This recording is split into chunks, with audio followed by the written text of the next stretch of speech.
Throughout the annals of human history, great empires have risen and fallen. Their legacies, carved in stone and written on scrolls, tell tales of immense power, boundless ambition, and kings who saw themselves as gods. From the fertile banks of the Nile to the sprawling plains of Mesopotamia, mighty rulers have forged dynasties, built monumental cities, and commanded vast armies.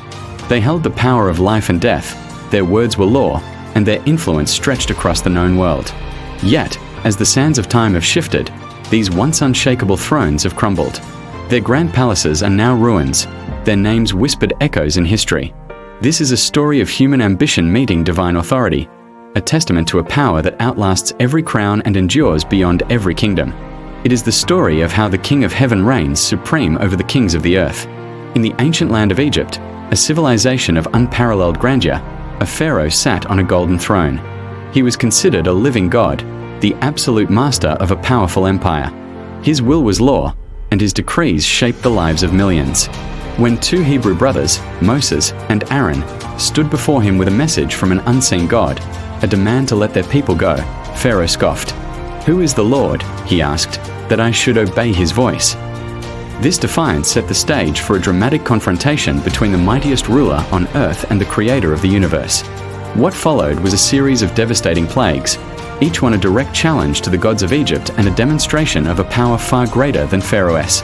The Nile, the lifeblood of his kingdom, turned to blood. Swarms of frogs, gnats, and flies descended upon the land. Livestock perished, boils afflicted his people, and hail of fire rained from the sky. Locusts devoured what was left, and a profound darkness covered all of Egypt, a darkness so thick it could be felt. With each plague, Pharaoh's heart hardened, his pride refusing to yield. But the final, most heart-wrenching plague, the death of the firstborn, shattered his resistance. He finally let the Israelites go, only to change his mind and pursue them with his formidable army of chariots. At the shores of the Red Sea, trapped between the water and the approaching Egyptians, it seemed the Israelites' hope was lost. But then, the ultimate display of divine power unfolded. The sea parted, creating a dry path for the people to cross. As Pharaoh's army charged into the same path, confident in their pursuit, the waters crashed down upon them. The mighty chariots, the proud soldiers, and the defiant king's hopes were all swallowed by the sea. In that moment, the world learned that no earthly ruler, no matter how powerful, can stand against the will of the Almighty. The god-king of Egypt was humbled, and his empire was forever marked by this encounter with the one true God. Centuries later, another empire dominated the world stage, Babylon. Its capital city was a marvel of engineering and opulence, with its famous hanging gardens and impenetrable walls. At its helm was King Nebuchadnezzar, a brilliant military strategist and an ambitious builder who had expanded his empire to unprecedented heights. He was the most powerful man of his time, and his pride swelled with his accomplishments. One night, he had a disturbing dream of a colossal statue made of different metals, a head of gold, a chest of silver, a torso of bronze, legs of iron, and feet of iron mixed with clay. Then, a stone, not cut by human hands, struck the statue's feet, and the entire image crumbled into dust, blown away by the wind.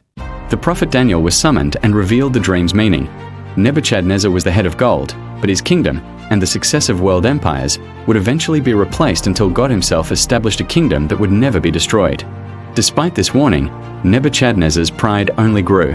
He erected a giant golden statue and commanded everyone to worship it.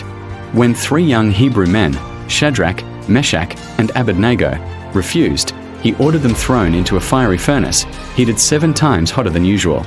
But as the king watched, he saw 4 men walking unharmed in the fire, the fourth with the appearance of a son of the gods. Astonished, he called them out and acknowledged the power of their God.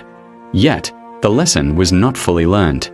One day, while boasting of his great Babylon, a voice from heaven declared that he would be driven from humanity to live like a wild animal for 7 years, until he acknowledged that the Most High is sovereign over all kingdoms on earth. The judgment was immediate. Nebuchadnezzar lost his sanity and was humbled. After 7 years passed, his reason returned, and he lifted his eyes to heaven. He praised and honored the King of Heaven, finally understanding that God's dominion is an eternal dominion. His kingdom endures from generation to generation. As the Babylonian Empire waned, a new power rose from the east, the Medo-Persian Empire. Its leader was Cyrus the Great, a ruler foretold by name by the prophet Isaiah nearly 150 years before his birth. Isaiah had prophesied that Cyrus would be God's anointed one, his shepherd, who would subdue nations and release God's people from captivity. Unlike the defiant Pharaoh or the proud Nebuchadnezzar, Cyrus's reign was marked by a surprising degree of tolerance and respect for the customs of conquered peoples. In the very first year of his reign over Babylon, just as the prophesies had declared, Cyrus issued a historic decree. He proclaimed that the God of heaven had given him all the kingdoms of the earth and had appointed him to rebuild the temple in Jerusalem. He not only allowed the Jewish exiles to return to their homeland, but also provided them with the resources to do so, even returning the sacred vessels that Nebuchadnezzar had plundered from the first temple. This act was a pivotal moment in history.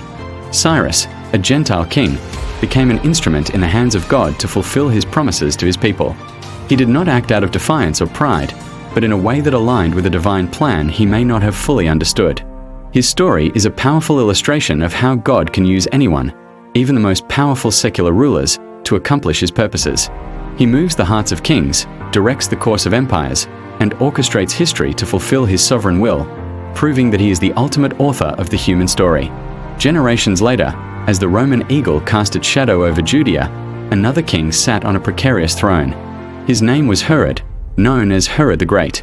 A masterful politician and an ambitious builder, he was also a man consumed by paranoia and a desperate need to secure his dynasty.